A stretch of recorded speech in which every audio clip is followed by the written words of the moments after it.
मैंने कहा यहाँ जंगल में किसकी आवाज़ आ रही है? तो संत रामपाल जी स्वयं स्कूटर पे आए और सीधा आरटीओ के पास गए। उससे 1 मिनट बाद की सीट पे बैठा। मैंने कहा ये कैसे हो रहा है? उसमें मैं यही देख रहा था कि परमात्मा तो कहते हैं भी संत रामपाल जी जेल में है, लेकिन वो यहाँ कैसे हैं?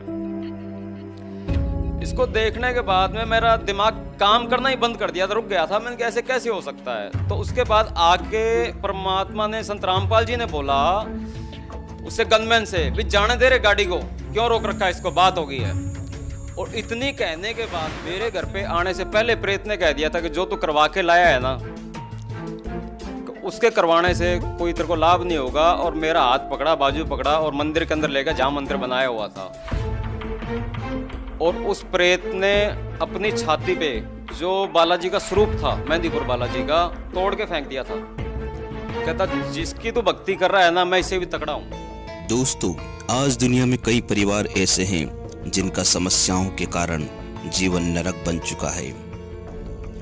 वे लोग उन समस्याओं से निजात पाने के लिए कोशिशें तो लाख करते हैं, लेकिन समाधान नहीं होने के कारण उल्टे उन समस्याओं के दलदल में दसते ही चले जाते हैं।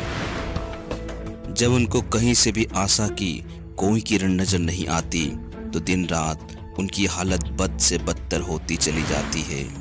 और अगर समस्या प्रेत बाधा की हो तो उन लोगों को न रात को नींद आती है और न दिन को चैन। ऐसी ही परेशानी से परेशान थे भटिंडा पंजाब के रहने वाले राजेंद्र सिंह जादौन, जिनका परिवार एक बहुत ही तगड़े प्रेत की गिरफ्त में था। प्रेत स्वयं घर में आके बोला करता था, और वो प्रेत को बोलते बोलते उसका तांत्रिकों से निवारण करवाया पर हो नहीं पाया। और उसके बाद में राजस्थान नोखा के अंदर कोई मेहंदीपुर बालाजी का भगत था, तो उसने कुछ कार्रवाई करके दी थी भी आप घर ले जाओ और शांत हो जाएगा प्रेत। मेरे घर पे आने से पहले प्रेत ने कह दिया था कि जो तू करवा के लाया है ना, तो उसके करवाने से कोई तेरे को लाभ नहीं होगा। और मेरा हाथ पकड़ा, बाजू पकड़ा और मंदिर के अंदर ले गया जहाँ मंदिर बनाया हुआ था। और उस प्रेत ने अपनी छाती पे जो बालाजी का स्वरूप था, मेहंदीपुर बालाजी का, तोड़ के फेंक दिया था। कहता जिसकी तू भक्ति कर रहा है ना, मैं इससे भी तकड़ा हूँ। जिस दिन उस प्रेत ने अपनी पूरी ताकत दिखाई, उस दिन राजेंद्र सिंह जी को यह एहसास हो गया कि इस प्रेत से पीछा छुड़ाना मुश्किल ही नहीं, नामुमकिन है।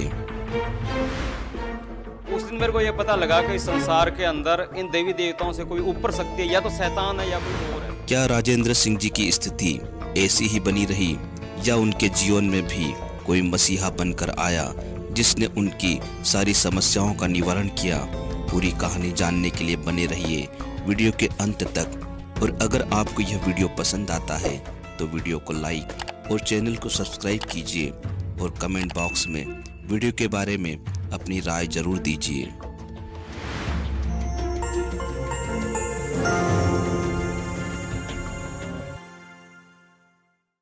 जी नमस्कार। नमस्कार जी सर जी। सर क्या नाम है आपका? राजेंद्र सिंह जादौन, बठिंडा, पंजाब से। सर संत रामपाल जी महाराज जी से कब जुड़े आप? 10/8/2014 को जुड़े थे। सर संत रामपाल जी महाराज जी से जुड़ने से पहले आपने क्या भक्ति साधनाएं की? सर 1997 से जब से वैवाहिक जीवन प्रारंभ किया था, तब से और 2014 तक हमारे घर में प्रेत बाधाएं थी, और बालाजी की भक्ति किया करते थे, मेहंदीपुर बालाजी की। मेहंदीपुर बालाजी में ही बच्चों का मुंडन करवाया, और प्रेत स्वयं घर में आके बोला करता था। और वो प्रेत को बोलते बोलते उसका तांत्रिकों से निवारण करवाया पर हो नहीं पाया। और उसके बाद में राजस्थान नोखा के अंदर कोई मेहंदीपुर बालाजी का भगत था, तो उसने कुछ कार्रवाई करके दी थी भी आप घर ले जाओ और शांत हो जाएगा प्रेत। मेरे घर पे आने से पहले प्रेत ने कह दिया था कि जो तू करवा के लाया है ना, उसके करवाने से कोई तेरे को लाभ नहीं होगा। और मेरा हाथ पकड़ा, बाजू पकड़ा और मंदिर के अंदर ले गया जहाँ मंदिर बनाया हुआ था।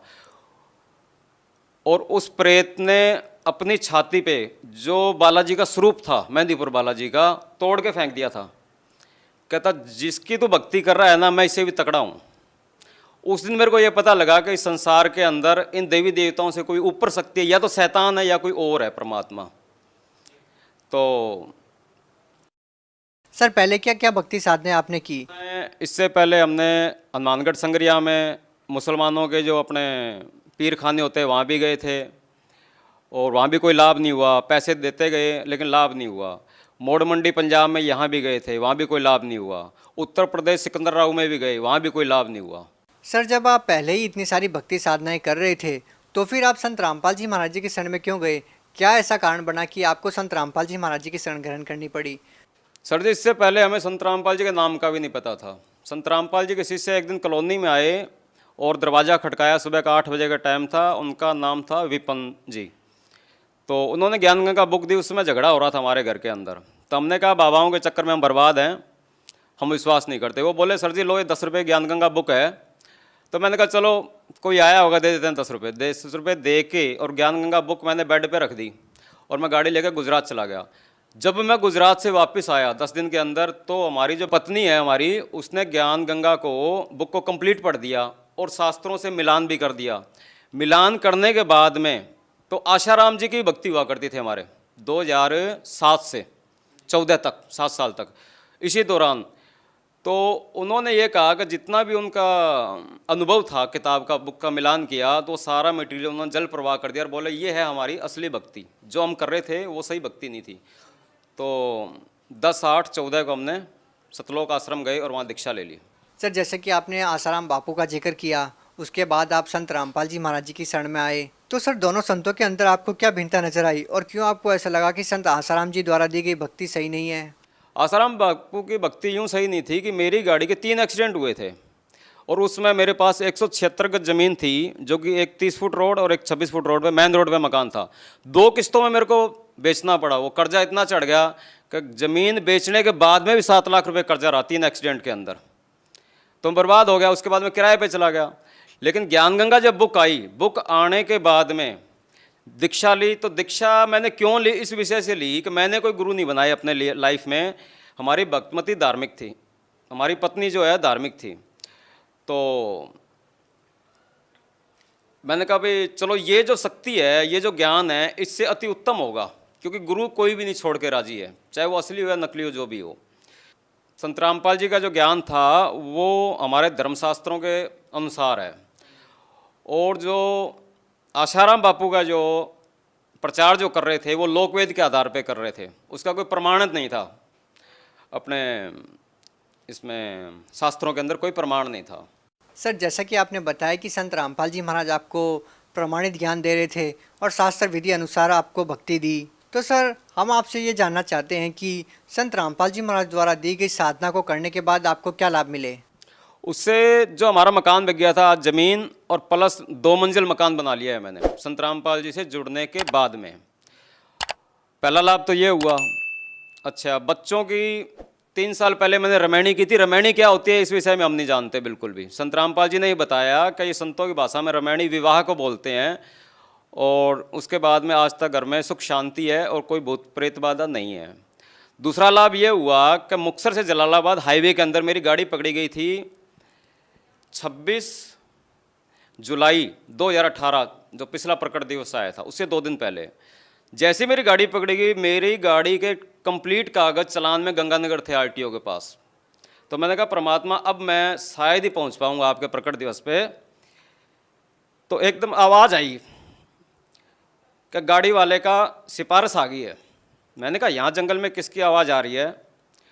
तो संत रामपाल जी स्वयं स्कूटर पे आए और सीधा आरटीओ के पास गए। उससे 1 मिनट बात की, तब तक गनमैन मेरे पास आ चुका था कि भाई क्या लोड है? मैंने कहा जी कॉटन लोड है, हरियाणा से आ रहे हैं, पंजाब जा रहे हैं। कहता भाई कागज़ और गाड़ी के कागज़ और इसके डॉक्यूमेंट्स, क्या नाम है, माल के लेके वाप आ जा भी फटाफट, चालान काटना है तेरा। तो मैं ये देख रहा था, संत रामपाल जी स्वयं आए, आरटीओ से 1 मिनट बात की और उतनी देर में बस पास 2 गाड़ियाँ बीच में थी, तीसरी गाड़ी आरटीओ की खड़ी थी। तो मेरे पास आ गए। तो मैं अभी सीट पे बैठा, मैंने कहा ये कैसे हो रहा है? उसमें मैं यही देख रहा था कि परमात्मा तो कहते हैं भी संत रामपाल जी जेल में है, लेकिन वो यहाँ कैसे हैं? इसको देखने के बाद में मेरा दिमाग काम करना ही बंद कर दिया था, रुक गया था। मैंने कहा ऐसे कैसे हो सकता है? तो उसके बाद आके परमात्मा ने, संत रामपाल जी ने बोला उससे गनमैन से, भी जाने दे रहे गाड़ी को, क्यों रोक रखा है इसको, बात हो गई है।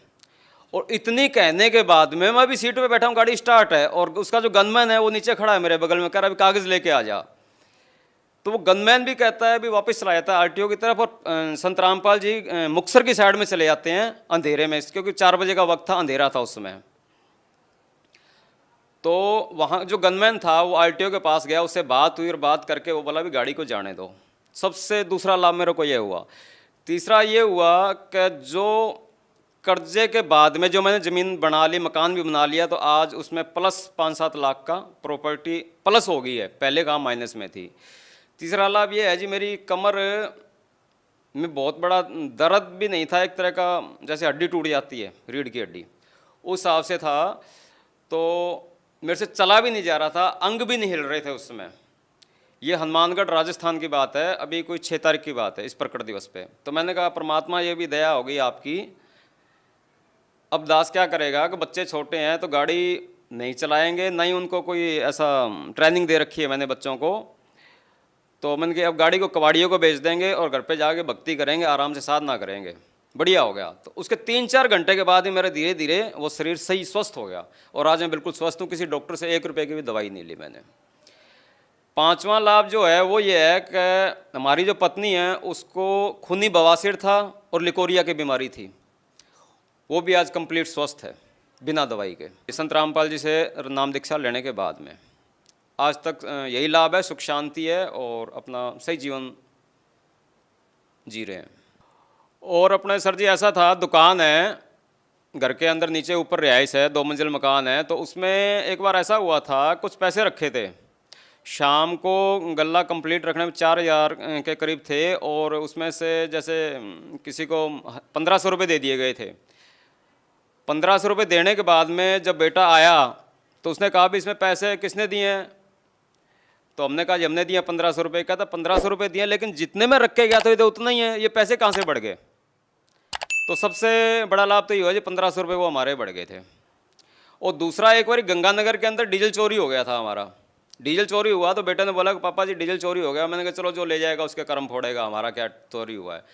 तो उसी डीजल में इतनी बरकत हुई कि जितना डीजल मेरा था, कम से कम समझो आप 50 लीटर डीजल मेरा चोरी हुआ था, 3.5-4 की एवरेज है उसकी। तो 300 किलोमीटर गाड़ी शेष डीजल में उतनी एवरेज बढ़ाई थी, या परमात्मा ने बंदी छोड़ने डीजल बढ़ाया था, वो तो मालिक की लीला मालिक ही जानते, लेकिन हमारा कोई नुकसान नहीं हुआ था। ये 2 लाभ हमारे को विशेष हुए हैं। सर, जैसा कि अभी आपने रामायणी का जिक्र किया, बच्चों की जब आपने शादी की उस विवाह को आपने रामायणी बताया। संत रामपाल जी महाराज द्वारा सादगीपूर्ण विवाह करवाया जाता है। सर, इस सादगीपूर्ण विवाह के बारे में बताइए, किस प्रकार से करवाया जाता है? संत रामपाल जी ने जो रामायणी है, इससे पहले हम भी नहीं जानते थे। ये 17 मिनट में शादी होती है, रामायणी कहो या शादी कहो, वो भाषा अलग है। और इसमें ना दहेज लिया जाता है ना दिया जाता है। इसमें कोई बारात नहीं, कोई बैंड नहीं, कोई बाजा नहीं, कोई सेहरा नहीं, कोई पंडित नहीं, कोई काजी नहीं, ना ही कोई हवन फेरे हैं। सिंपल तरीके से जाओ और अपना 17 मिनट में गुरु जी का एक बनाया हुआ मतलब रामायणी है, वो 17 मिनट में पढ़ दिया जाता है, और परमात्मा को, संत रामपाल जी को साक्षी मान के और अपना जीवन बच्चे स्टार्ट कर लेते हैं। सर, आपने बताया कि संत रामपाल जी महाराज जी के शरण में जाने के बाद इतने सारे लाभ आपको मिले। सर, आज वो संत जेल में है, उनके ऊपर देशद्रोह जैसे आरोप लगे हैं। सर, क्या कहना चाहेंगे आप? संत रामपाल जी जेल में हैं, ये सब जान रहे हैं, तो फिर वो कौन थे जो गाड़ी छुड़वाने के लिए आए हुए थे? पहले तो उसकी इंक्वायरी कर लो आप, उससे आपको क्लियर हो जाएगा कि 26 जून 2018 में जो आए थे, फिर वो कौन थे? ये सशरीर कबीर साहिब आए हुए हैं और अपनी शक्तियों को छुपाए हुए हैं। और जब भी ये आते हैं, सर, जो श्रद्धालु है वो कैसे विश्वास करेंगे संत रामपाल जी महाराज के ऊपर? संत रामपाल जी महाराज पे ऐसे विश्वास करेगा, जब कबीर साहब 600 साल पहले आए थे तब उन्होंने अपने आप छुपा के ही लीला की थी। चाहते तो वो एक पल के अंदर ही अपनी शक्तियों को उजागर कर देते, लेकिन एक आम इंसान की तरह उन्होंने उपदेश दिया था और समझाने का प्रयास किया था। सर, जैसा कि संत रामपाल जी महाराज जी जेल के अंदर है, सर उसके बावजूद भी उनके अनुयायियों की संख्या लगातार बढ़ती जा रही है। सर, इसके पीछे क्या कारण है, जबकि संत रामपाल जी महाराज तो जेल में हैं? संत रामपाल जी जो भक्ति साधना के जो सही मंत्र दे रहे हैं, उन मंत्रों में ही इतनी शक्ति है और वो प्रमाणित हैं।